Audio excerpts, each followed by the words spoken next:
Well, hello everyone. Welcome to today's webinar. My name is Reem Tariq. I'm a project coordinator with the National Environmental Health Association, and today's webinar is going to be an introduction to the National Environmental Public Health Internship Program. And this specific webinar is for environmental health students. So let's go ahead and begin. So the agenda for today's webinar is three things that will be covered. I will go over some sort of an introduction to the National Environmental Public Health Internship Program, which we call NEPHIP for short. That will be followed by a panel of past interns who will share their experiences on what it was like for them to go through the internship program. And we'll wrap that up with a Q&A. If at any point during the webinar you do have any questions, feel free to drop your questions into the Q&A box related to the content of the webinar, that is. If you have any concerns with the audio or video, or just getting on to the Zoom platform and whatnot, use the chat box for notifying us if you do have concerns with the audio and video. And with that, let's get into the webinar. All right, so the first thing that I'd like to begin with is what is the NEPHIP, which is the National Environmental Public Health Internship Program. So the basic premise of the program is to get students familiar with environmental health work performed at health departments and to encourage them to work at public health departments after graduating. Through this internship program, students will be exposed to exciting careers, opportunities, benefits, and challenges of working with environmental public health agencies throughout the US. Please note that this is a 10-week summer internship program, which basically links environmental health undergraduate and graduate students with health departments. So this opportunity is only open to students that are enrolled in an EHAC accredited institution. I will go into the details about what EHAC accredited schools are, and we'll talk a bit more about that later. But the purpose of the program, the NEPHIP program, is fourfold. The first is to expose EH students to the important mission and work of health departments, public health departments, and four specific kinds of public health departments that we will be covering in the NEPHIP program. And those are state, territorial, local, and tribal public health agencies. The second purpose is to present students with career opportunities and encourage them to consider working at a public health department. Also, the NEPHIP program helps in providing with state, tribal, local, and territorial public health departments at no cost a qualified intern who is eager to gain field experience and contribute to the department's work. And lastly, the purpose of the program is to increase awareness of the EHAC accredited programs and the value of working with and hiring students and graduates of programs that are enrolled in the EHAC accreditation. All right, so the NEPHIP program does have two basic partners that I do want to highlight. The first one is the funding entity for this program. It's CDC's Water, Food, and Environmental Health Services branch that funds this program, and they also serve as the primary partner for the program. And the second partnership that I would like to highlight is the National Environmental Health Science and Protection Accreditation Council, short. Basically, we call it EHAC for short. But those are the two entities that have helped put this program together, primarily CDC though. All right, so let's talk about things that you are concerned with, students. What makes you eligible for this program? So, to be considered for this internship opportunities, students must be enrolled in an EHAC accredited institution. And I've included two links up here, which I will be sharing along with the follow up email after this webinar. Um, if you are curious, I'm not really sure if my institution, my alma mater, or the program that I'm attending is part of the EHAC, all you'd have to do is look it up. Those are the two links that will lead you to that answer. Um, You've got to be enrolled currently if you are planning on applying, and you could be a junior or a senior in your undergraduate program, or you could be a graduate program. All those options, if you do categorize yourself as one of those, you are free to apply. You've got to have an overall minimum GPA of 2.8 on a scale of 4.0, with a minimum GPA of 3.0 for the environmental health coursework. The other thing that is an absolute requirement for this program is you have to have active health insurance and be able to perform various environmental health tasks, some of which may be physically challenging. So that is a key requirement as well. You have to be able to you have to be willing to undergo a background check, and the background check process is something that NIHA will take care of. So selected students will be given a background check prior to relocating to their prospective host health departments. And most health departments do require a background check to be conducted for interns and volunteers if you're planning on doing that anyway. Um, but to expedite the process, which can be quite extensive, actually, the whole background check process, Niha will help guide the whole process, and will walk you through it prior to your arrival if you do get selected for the program. So that will be assisted by Niha. The last thing is if you do want to be eligible and you are planning on applying, you've got to provide certain set items for the application. The first being an essay detailing your interest in the program and a passion for environmental health.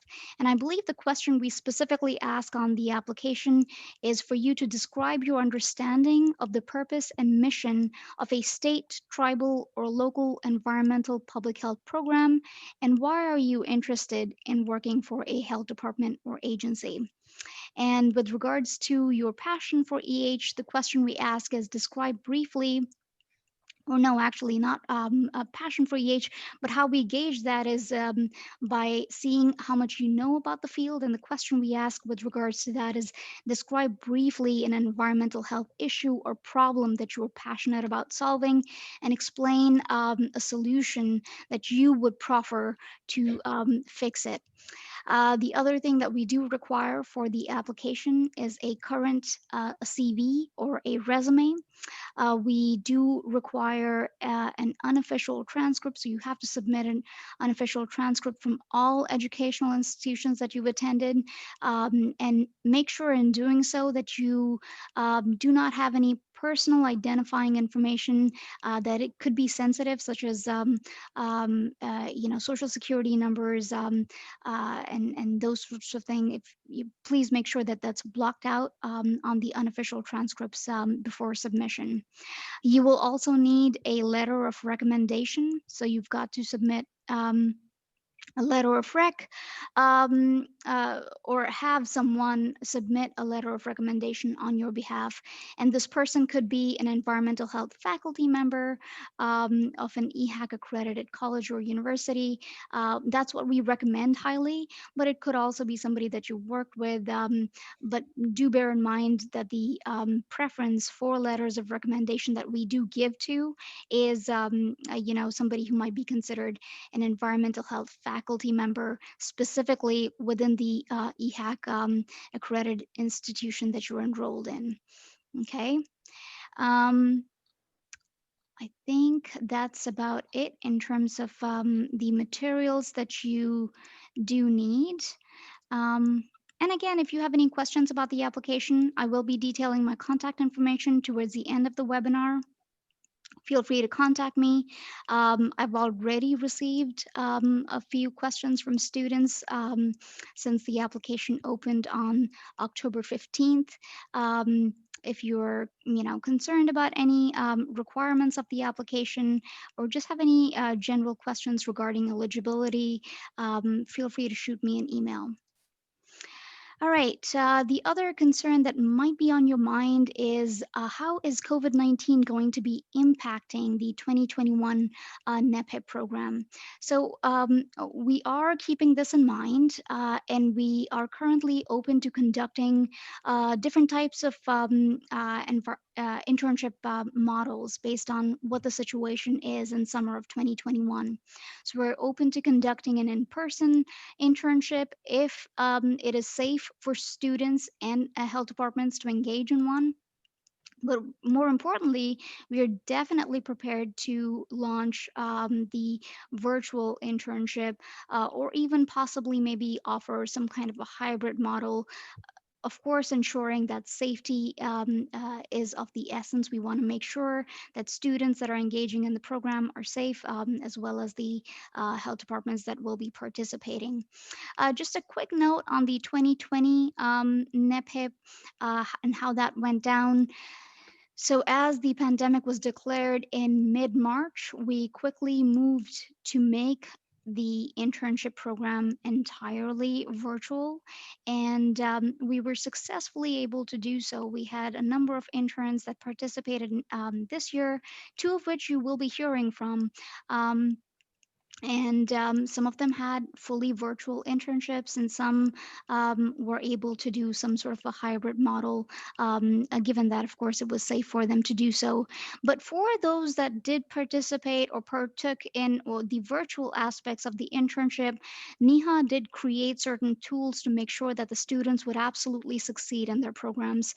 And the specific tool that I'm referring to is we did create an online community where students could get on to this platform that we created, and they could engage with each other, because that's one of the really great things about the internship program is you get to connect with your peers who might be also applying to this program, might have gotten into the program. If you want to exchange ideas about what they're learning or just want to share what you have learned so far, and want to connect with environmental health leaders, seasoned professionals, you're able to do so on this online platform. The platform provides opportunities to engage with one another, but more importantly, it also offers resources that will help you train, because you're not getting that in person experience. We tried our best to provide a plethora of trainings within the different environmental health topics, whether that be food safety, water safety, wastewater, on-site water, vector control, emergency preparedness, the whole slew, basically. So we do have tools available to you to make sure that you will succeed, even if it does end up being a fully virtual program. So just take note of that. Um, so, like I said, we don't know what the situation is going to be for 2021, the summer NEPHIP, but we are keeping all options open, and we will be providing updates on our website, niha.org, on how NIHA plans to navigate the situation, whatever it may be, especially with regards to NEPHIP. So we'll keep you abreast of any updates as and when we have them. All right. So, with regards to the selection process, I've just, detailed out three important things that you need to know with regards to the general process for how NEPHIP works. So, the first step is going to be the intern selection. And this obviously is going to be an important step once all students have applied. And just so you know, the deadline to apply for the internship program is January 22nd, 2021. We We do encourage students to apply early, even though you may think to yourself, January 2020, that's 22nd, that's quite far away. We do encourage you to apply early, especially ask the recommender for the letter of recommendation quite early, so you don't have any delays with that. So the first part in terms of the selection process is going to be the intern selection. That will begin once we've received applications from all applicants. At the end of the deadline, we'll begin reviewing all the applicants and make selections. We are planning on providing up to 22 internships for 2021, but again, that just depends on the quality of applications that we get. So we do encourage you to give it your best shot. So that's the first thing. The second thing that will happen once we've made intern selections based on the quality of applications is we'll then look to see where can we best fit the student, the applicant that has applied with the health departments that have also applied for this program, because we want to find a good match in terms of your interest if you are planning on applying, and we want to match you with a health department that may have project work within the area of interest that you've indicated in your application. So that's going to be the second step, is sort of the matching process, and then we'll let you know if you've been confirmed for the internship for 2021. So that's the general process of what it's like to be selecting applicants. The other thing that I do want to go into are reasons for you to apply.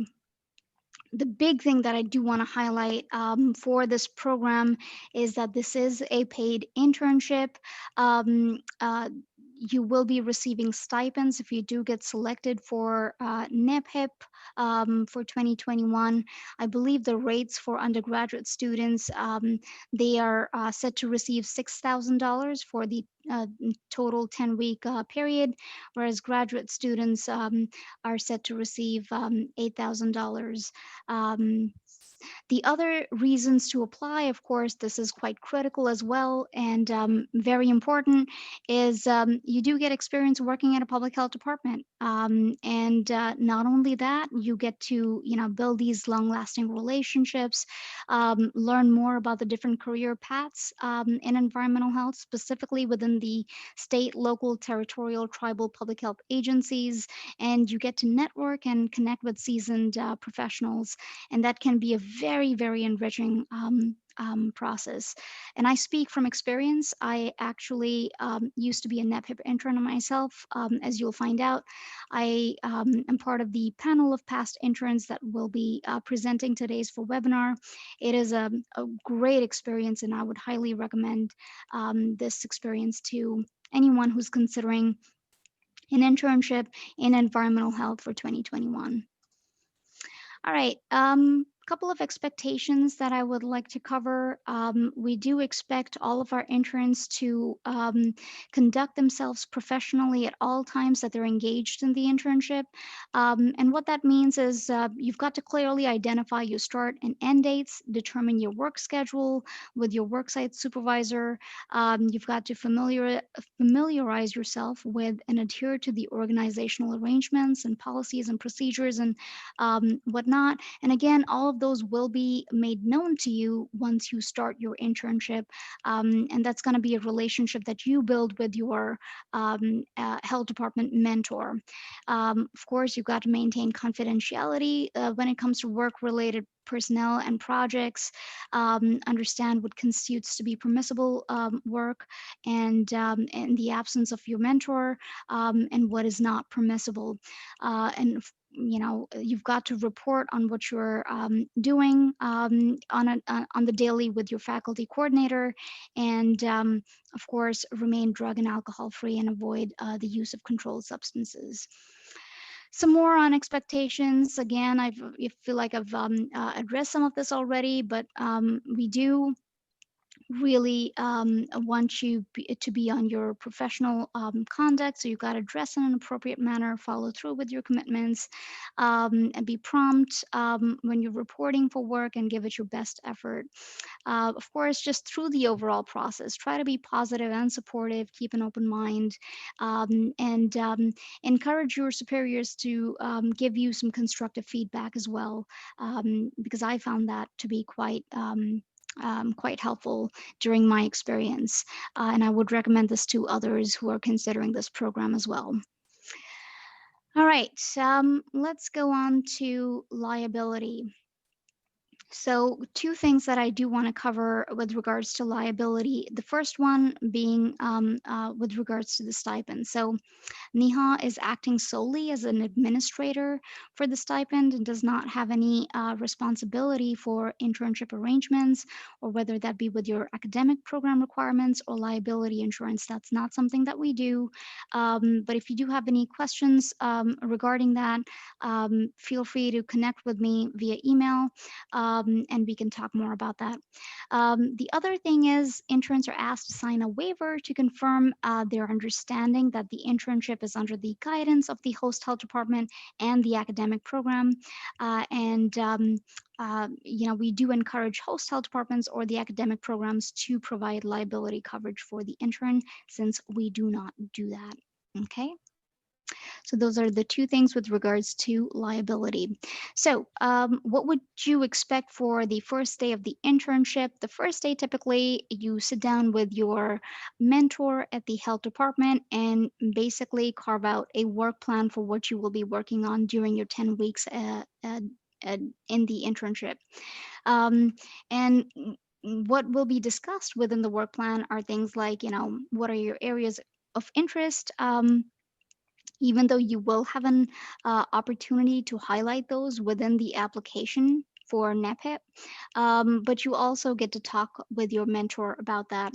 You'll also get to touch on programmatic areas that may be available to you through the health department, some independent projects that you might like to work on based on what the health department has to offer, what your duties and tasks might be, including deliverables and competencies, how often you might meet with your mentor, and any recommendations that the mentor might have on training, workshop, meetings, and just, general expectations that the host mentor might have for you in terms of dress code and workplace culture and whatnot. So that's what you will be doing for the first day of your internship.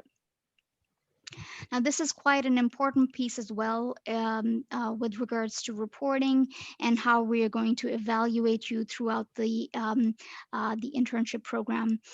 So the first thing to cover is the midterm progress. So Neha will meet with the students approximately 20 days after the internship begins to sort of ensure that you are receiving a satisfactory experience. But if you're not, again, contact us and we'll make sure that we can help out if you're struggling for whatever reason. Um, so that's one thing, the midterm progress reporting, and again, that's going to be an ongoing basis. We can keep in touch as you're going through the program. If you do have any struggles, just get in touch with us, and we'll see what can be done. With regards to evaluation, the internship evaluation, we will ask applicants to evaluate their experience and the NEPHIP program once the program is over, and we use that information to sort of improve the program. So there is a survey that you will take, or you might have to participate in some kind of an informant interview or something of that nature, just so we can improve the program. And get some um, idea of how we could make improvements in general.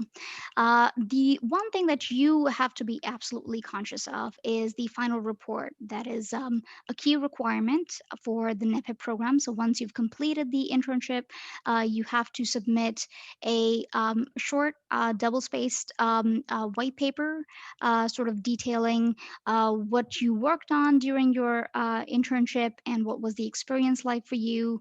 Again, we're not expecting a whole lot, not a heavy lift.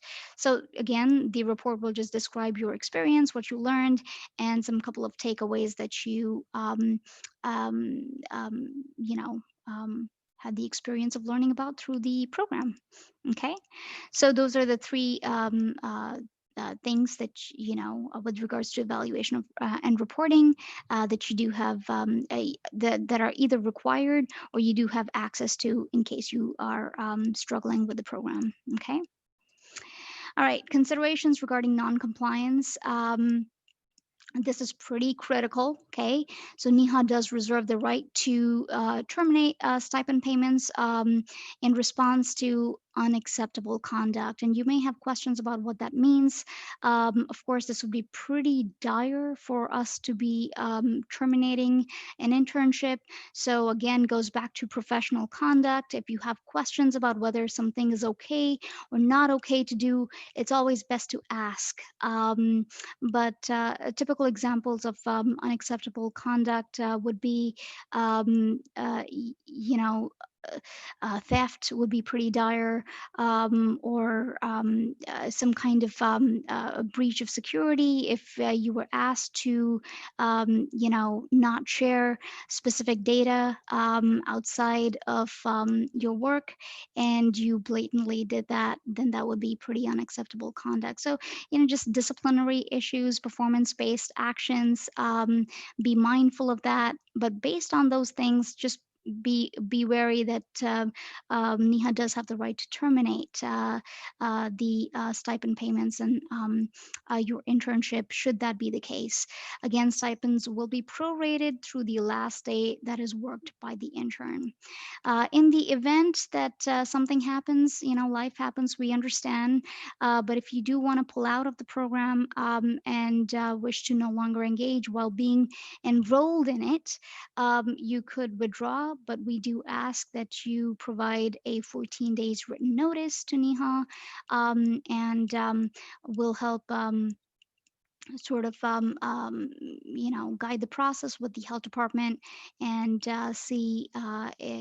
help you answer any questions that you might have. But you do have that option if need be. We don't obviously encourage students to do that. If you do have reasons to believe that you may not be able to participate, please do notify us as soon as you're able to, even before the program begins, so we can act ASAP. Um, all right. But again, any questions regarding non-compliance, concerns about that, feel free to shoot me an email, and I'll be happy to discuss that with you. This is another thing that you will be responsible for completing to get your stipends is to fill out the stipend form. And I've just included a picture of it here. It's pretty simple. We just ask you to fill out your name, address, signature. We do direct deposits if that's something that you prefer to do. That should be fine, but you will have to get approval from your manager, as you see in the approved by section. So that's something that you will have to work with your health department mentor to get their signature so you can get your stipends on time. Okay. And that's going to be a thing that you do routinely. I believe we section that out into 3 stages. That's when we do payouts for the the programs divided into 3. Um, so that's kind of how it's done. All right, with that, let's get into the panel of past interns. I have decided to have 3 folks, well, actually 2 others, because one of them happens to be me. Like I mentioned, I'm a former NEPHIP intern myself, and I did so intentionally, wanting to get one person who could speak to the in-person experience, another person who could speak to the virtual experience, and the third person will be speaking to the hybrid experience. So we've got, like I mentioned, a panel of 3. The first one, the in-person internship, was going to be myself. I will detail what my experience was like. For the virtual internship experience, we do have Sarah Kessler, and for the hybrid experience, we do have Nolan Simmons. Okay. All right, for just to give you a quick primer on who I am, again, like I've mentioned, I am a project coordinator with the National Environmental Health Association, and I received my master's, a Master of Science from East Tennessee State University. I was a NEPHIP intern in the year 2017. So I had applied basically, I believe it might have been December of 2016 or something. My mentor organization was Benton County Health Services in Corvallis, Oregon. They were a local health department, and my experience was the in person internship. Um, so I've asked Sarah and Nolan to do this as well, and I'm gonna be talking about sort of a day in the life of a NEPHIP intern. What did I typically do as a NEPHIP intern? So I've alluded to some of this. Every NEPHIP intern will have a primary project that they work on, and my project was to study the efficacy of food manager certification. I conducted a literature review, and I also did an observational study. But besides that, I worked on reviewing and documenting air quality concerns at Hollingsworth and Bose glass fiber manufacturing company. I also developed an application and inspection templates for temporary campgrounds to be used in the event of mass gatherings. Um, you will probably recall that 2017 was the year that we had the solar eclipse, and it just so happened that Corvallis, Oregon was within the region that you would get the total solar eclipse. So, towards the end of my internship experience, we were expecting a really large number of people to come into a really small town. Corvallis, Oregon's pretty small. That was part of why I did the inspection templates for the temporary campgrounds, because we were expecting about 150,000 to upwards of people coming into a rather small town, and they were planning on camping in these campgrounds. That's something that the health department wanted to undertake. But on my daily, what I did was the first half of my day, I would work on my primary project or other desk related activities and tasks. But the latter half, I would take off with my mentor at the health department, Scott Kruger, and we would go and conduct inspections at restaurants, at pools and spas, or tourist accommodations like hotels, RVs, campgrounds. Um, we also carried out investigations that are related to communicable diseases, or outbreaks, I should say, and public water system surveys and public health preparedness planning. So it was a great experience. Like I mentioned, half of my day would be at my desk, and the other half I would be out. All right. This is, I just wanted to detail out my, some, details about my primary project. And I'm not going to go into a lot of depth in terms of what I did. I have included a lot of text in the following slides, but I've done so just to give students who are watching this kind of an idea of what you might learn at a health department. And bear in mind, before this, before my experience as a NEPHIP intern, I didn't have a very holistic idea of what health departments did. So really, I learned through, the my experience through the NEPHIP internship. So my primary project was to study the efficacy of food manager certification. If you don't know what that is, a certified food manager is somebody who's a restaurant employee with management responsibilities. They oversee the other food safety workers, and these are people that obviously have are certified in food safety knowledge by an accredited certification program. They're also referred to as kitchen managers or food protection managers. And what I did for this is I wanted to study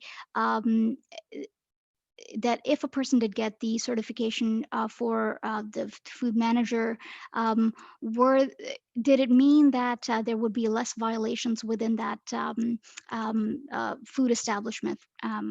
whether that be a restaurant and whatnot. So that's kind of what I was studying is does it really help to have a food manager, a certified food manager on staff? Does it result in less violations, less citations? So with that, I did, like I mentioned, I did a literature review and an observational study. So the observational study was really to define the relationship between the presence of a food manager and the outcome for the establishments in Benton County. And I did that for 2009 to up to 2012 because that's the data that I had. And the objective was one, to determine whether having a food manager reduces the number of critical violations, and two, to determine whether having a certified food manager leads to higher inspection scores. Um, Again, for this study, I worked with the director of environmental health department at Benton County, and we charted out the method that we might use for this. I also worked with my mentor, Scott Kruger, to figure out how I might get some of the data that was used, that was collected by Benton County Health Department, but it was situated in another database, and we had to move it to another database, and that was quite tricky. This whole process was quite challenging, actually, but we were able to get done with it because that I had guidance from the director at the health department as well as my mentor. So again, the project itself is not the key here, is just I want to illustrate the kinds of experiences you might have, um, and what you might learn. And I did learn quite a lot through this experience. Uh, the conclusions of my study were just the fact that food manager certification is effective in improving food handling practices. There were some limitations to the study that I conducted, especially the observational side of things. And I just detailed some more information that we need to conduct a more robust study. Overall experience, I would highly, highly recommend a NEPHIP program to anybody who's considering someone who's enrolled in an EHAC accredited institution. Um, I've included some pictures from my experience at NEPHIP. I did get to go to the NEHA AEC that year. I got permission from NEHA as well as the health department, if it was okay for me to go and if it would count towards my work hours, and it did so.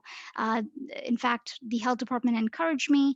I did have to make an investment on my own to go, but I was absolutely sure that it was an investment worth making, and I do not have any regrets. I'm so glad that I did because it was a great experience, and I would recommend that to others that are considering the NEPHIP internship, is to also look to see if you could attend the NEHA AEC.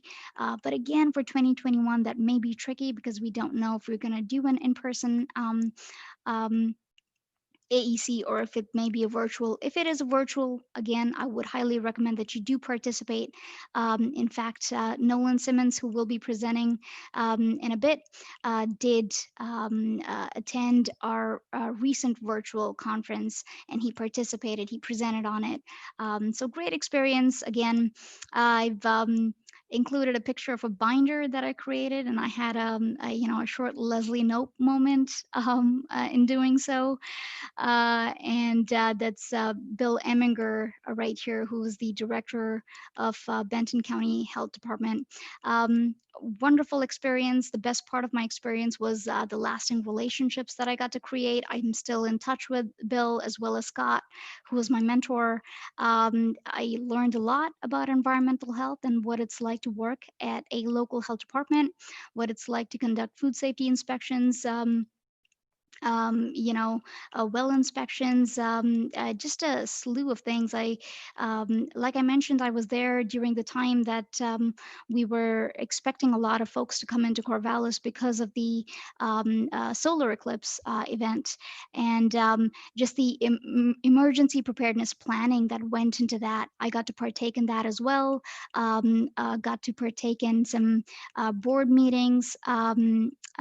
It was really interesting, and just cannot recommend this program enough.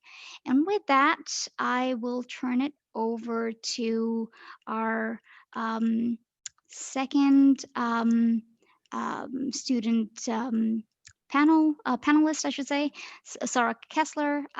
Sarah is an environmental health major. She is a current senior at Old Dominion University, and she's expecting to graduate in May of 2021. And with that, Sarah, why don't you take it away? Thank you, Reem. I really appreciate you asking me to be here today. I just finished up my internship this summer. I finished up in August of 2020, and I worked with the Harris County Public Health, and it's a pretty large, they serve a pretty large area. They serve about 2.3 million people. And I worked with two people. One person was Deanna Copeland, who was the food safety manager. And the other person I worked with was the data analyst. And I actually worked with the data analyst more closely than the food safety manager because her tasks day to day were very much tied up in the COVID-19 response. And so luckily I did have the data analyst to work with on more like a day-to-day basis. The next slide.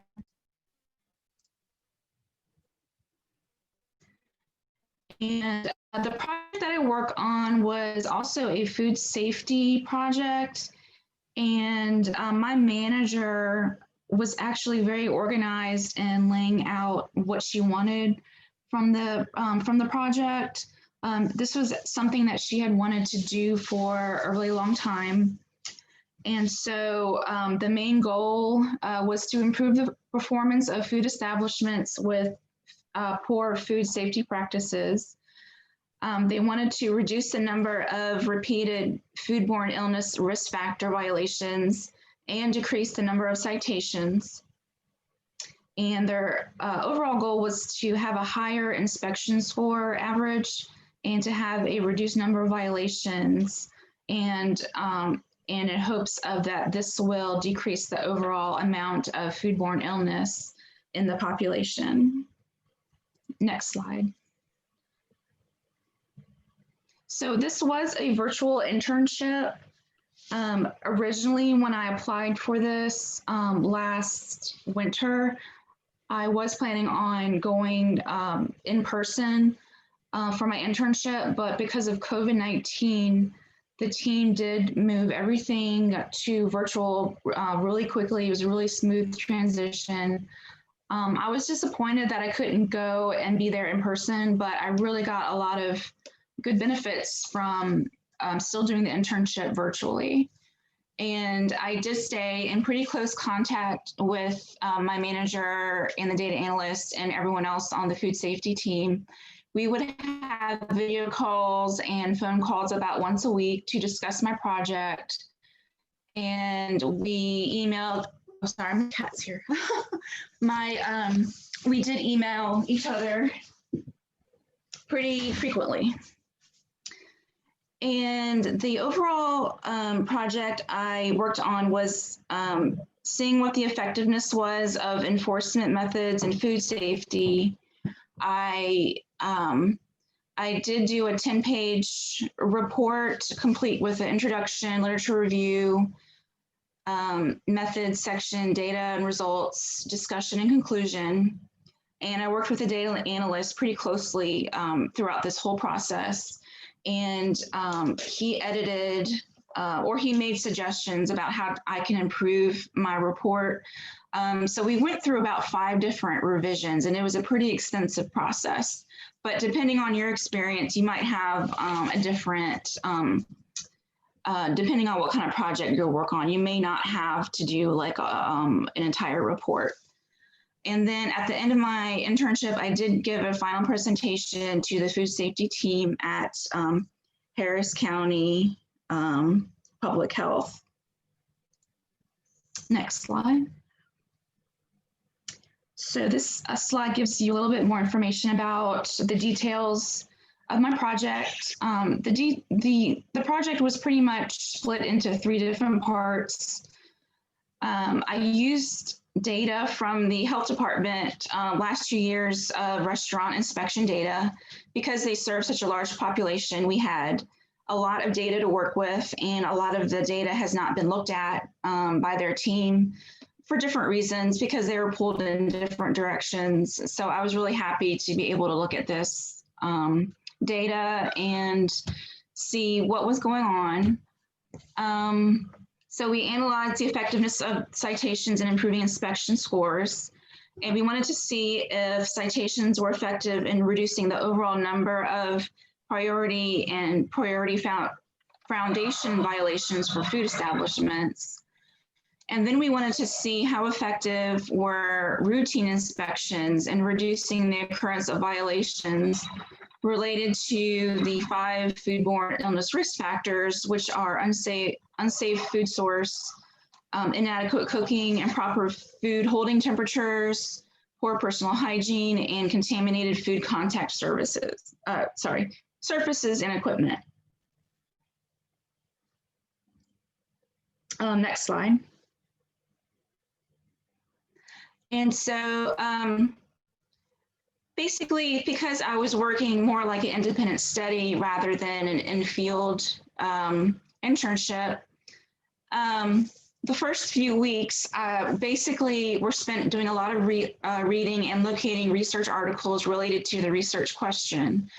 I had to become familiar with the inspection procedures of a food safety for a food safety inspection. And my manager wanted me to become very familiar with the rules and regulations that pertain to the inspection reports, such as the FDA food code. And because I was working in Texas, the inspection reports had to comply with the requirements with the Texas food establishment rules. So I had to read those two pretty large documents to get myself familiar with the information.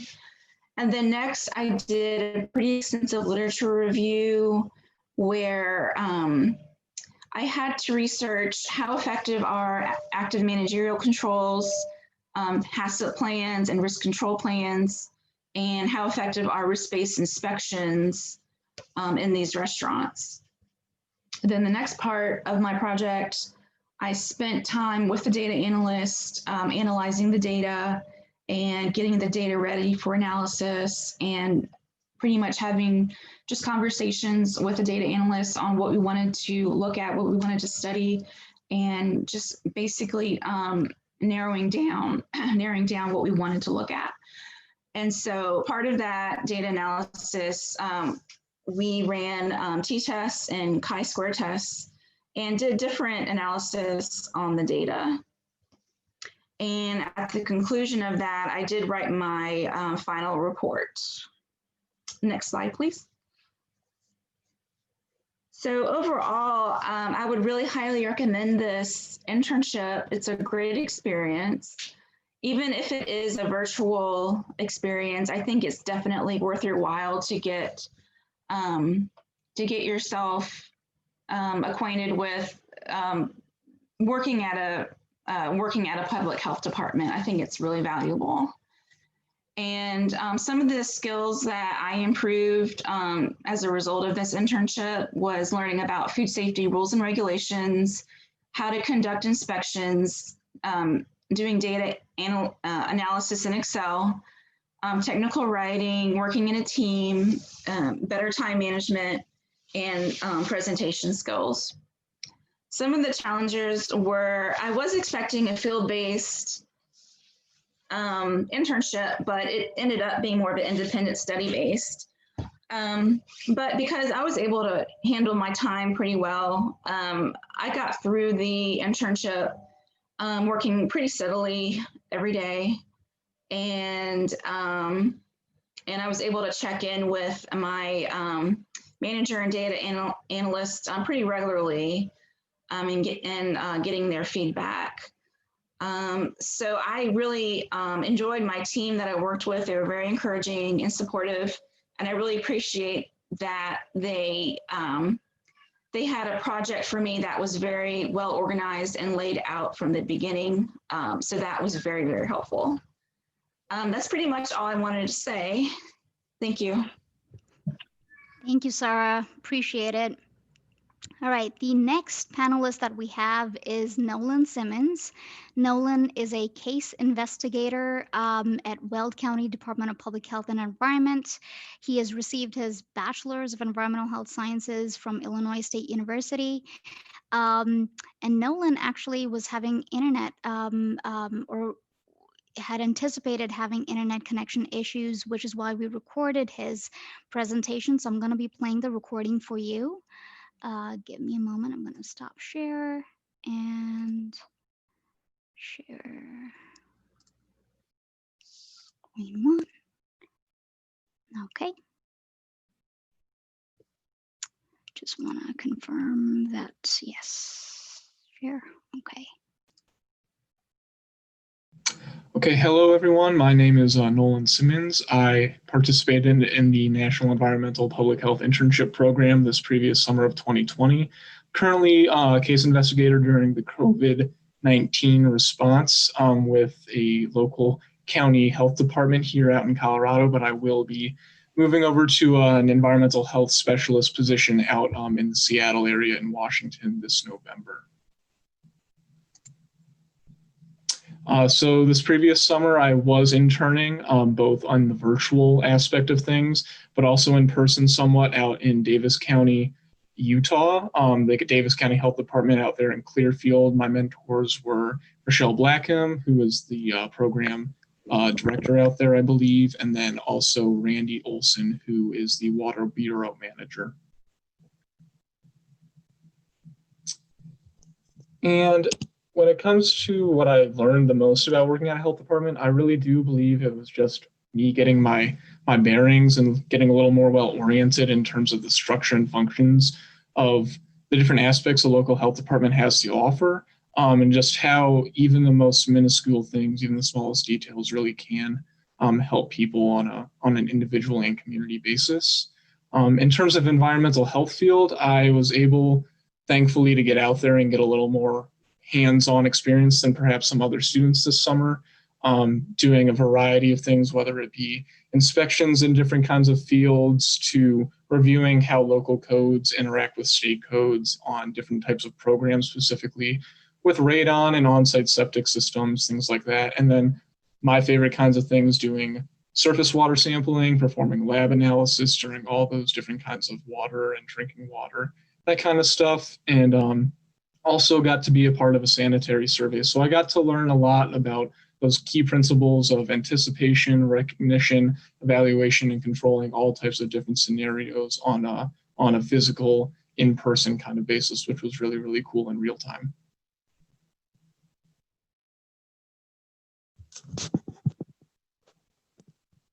So I was doing a virtual and in-person hybrid, which I don't know if that many people outside of myself got to participate in this past summer, because it was a little tricky with the COVID-19 response. But even virtually, I personally did enjoy taking the time to meet with some of my mentors in the mornings and then kind of schedule around different kind of training programs we had to do at our disposal. You got to really pick and choose which ones helped meet your hours for the weeks, and also which ones kind of perked up your interests and applied to what you kind of want to do, if it be research, if it be a different program you want to do in the field of environmental health, and just how that really interacts with health departments in general.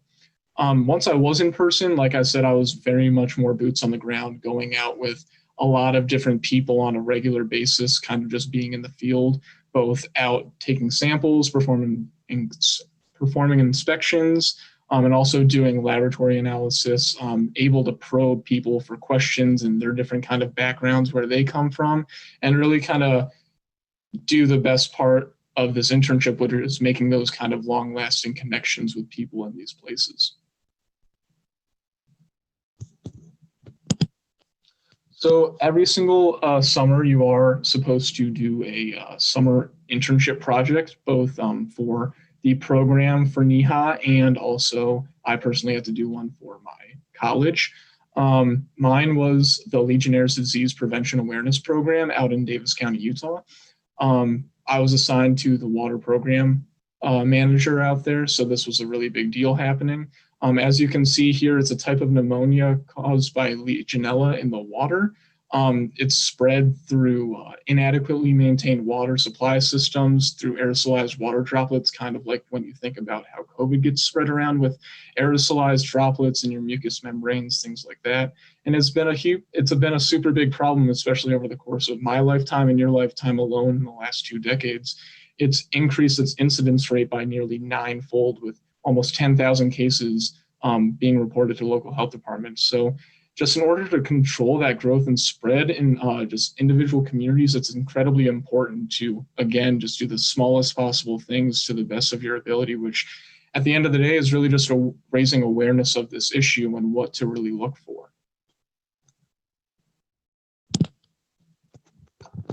So the deliverables of this project, 4 main stages it consisted of. One was just referencing the guidance documents that were already out there in research, compiling surveys that would help identify at-risk facilities based off the different type of facility they are in terms of usage by the general public, if it be hotels, if it be healthcare centers, if it be apartment complexes, entertainment areas, things like that.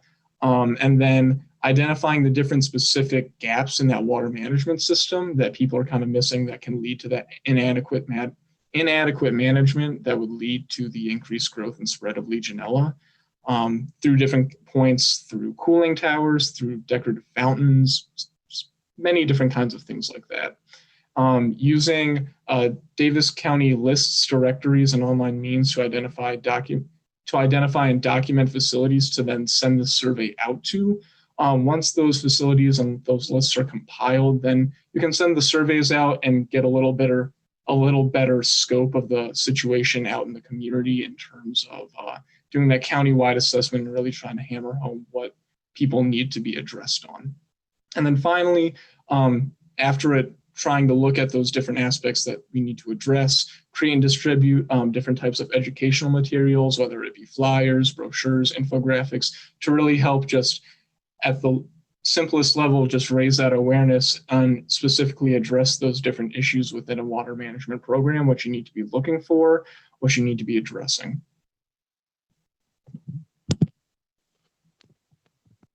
So the project outcomes and takeaways were a little interesting. Unfortunately, due to the slow-moving changes in terms of the managerial oversight for the program at the state level in terms of getting the grant funding from CDC and things like that from the federal government, no funding ever was actually distributed during my 10-week stint out there in Utah to get the program up and running as on a level that I would have appreciated. But at the end of the day, over the course of 10 weeks, a very short time span over the course of the year, we created a very great foundation for a Legionella prevention awareness program and a monitoring program that I think in the future will really be a key tool that not only Davis County uses, but it will also serve as a template for surrounding communities, since that is something that Davis County is kind of known for out there in Utah. And then again, just hitting this home again, even the small things like providing that free educational information directly to building managers and those water operators can really take a load off in terms of just raising that awareness, and that really can make a difference in preventing that rise in incidents. So a day in the life of a NEPHIP intern. So virtually, as well as a lot of people who are doing it virtually, you'd have about 2 to 3 meetings a week with my mentor, discuss those project deliverables I talked about over the summer, how I was going to go about doing it, and scheduling that out. My status on different kind of data entry tasks. I know I was tasked with compiling a bunch of data entry for going over well documents, locating them, designating owners and their status and things like that. And then again, just deciding what types of webinars and trainings I would apply to my schedule that would most apply to my interests and my desires in the field. So I'd do around 2 to 4 trainings a day, depending on the length of those, trying to fulfill those that hour quota that they wanted us to do. take a couple hours working on both my project and the data entry stuff as well. In person, essentially, I would meet with my mentor, my specialist, in the morning, kind of just go through the docket of the different things we would be doing that day, whether it be the inspections, the sampling, lab tests, you name it. Go ahead and gather the right materials. A lot of the other people who I was matched up with in terms of specialists would kind of MapQuest out directions to get to the places, which is also something you definitely have to be looking out for when you're coming to a new area.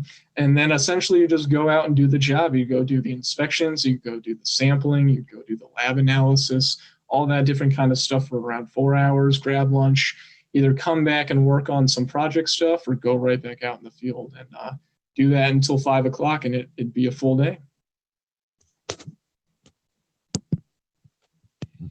Overall, my experience, I mean, I would 110% recommend this to any person who has the opportunity to do this. I feel like it's probably the best way to make those valuable connections and learn more about EH, especially being so involved with different important people within the NEHA community. It's very important to me to get those connections and do that.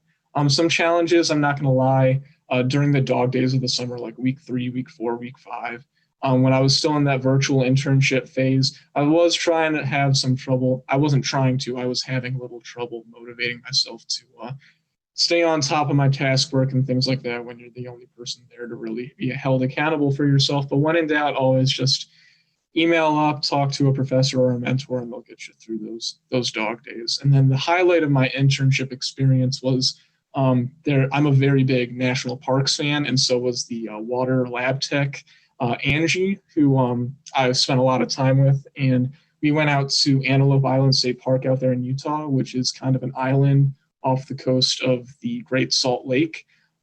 There's like bison and stuff out there, and a bunch of different wells we have to sample monthly. So we would go to 3 different spots, collect those samples, and spent the entire rest of the day doing all the different types of analysis, whether it's fluorides, E. coli, BOD, heterotrophic plate counts, on the different types of samples brought in for surface water, for well water, for pool sampling. It was a really great day, and I really appreciate Angie taking the time to go out there and do that with me. And then this right here is just, again, a couple of pictures here. I've got a picture of a bison from Antelope Island when I was out there in person. I'm really big into hiking. That's me just on a weekend going out and exploring the area, just a little more about me. And then this was a really bad food inspection of a hand wash sink right next to a chicken prep station that definitely, I hope by now, has been fixed. So yeah, that was my internship experience with NEPHIP, and I would not trade it for the world. And that's it. I want to say thank you to Nolan and Sarah for sharing your guys' experience. I see that some questions have come in on the Q&A box, so I'm gonna address those shortly. All right, let's stop share and share. Okay. Again, you have my contact information that's listed on the slide. If you need to contact me, you can reach me at rtariq@neha.org. The questions that have come in, and I realize that we're a bit over time, I apologize, but I'll try to cover the questions pretty quickly. 2 questions did come in. The first one is the requirement to be a college junior or senior at the time of application or the time of the end of the internship? And that would be true for the end of the internship. So as long as you would be considered a junior or a senior towards the end of the internship, then you would be eligible for it. Just to give you an example, if you're planning on applying and you think you might graduate in May of next year, you are not eligible. But if you are going to be still part of your enrolled in your academic program throughout the summer and you would be a junior or senior in doing so, then you would be considered eligible for the program. We do ask that you've covered at least 1 year of coursework if you're considering applying, but I hope that answers the question. If you do have other questions, feel free to drop them in the Q&A box or the chat box at this point if you're not able to figure out the Q&A box. I did notice another question that came in regarding the background check. The background check is not the same as a medical check. We do not require any medical information with regards to you, but a background check is just simply going to cover things like, your criminal record, your education and employment history, and that sort of thing. And that's just something that's a requirement for the health department. They typically require something like that if you're going to be an intern or a volunteer at health departments. So we do process that requirement for them. So that's something that you will have to partake in as a simple background check. But with that, I will wait for perhaps another minute to see if we've got any other questions coming in. Again, I do apologize. I do realize that we are 5 minutes over. I hope the webinar was able to convey, a good primer on what the National Environmental Public Health Internship Program is, why it should matter to environmental health students, especially to students that are enrolled in EHAC accredited institutions. If you are, I hope you plan on applying, given that you are eligible, of course. And if you have any questions, concerns, like I said, I'm going to drop my email in the chat box as well. So you can reach me if you do have any questions. Audrey, could you please drop that in the chat box, your email and mine as well?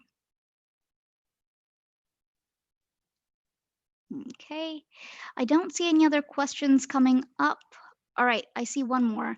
At least one course by the time of the application or by summer.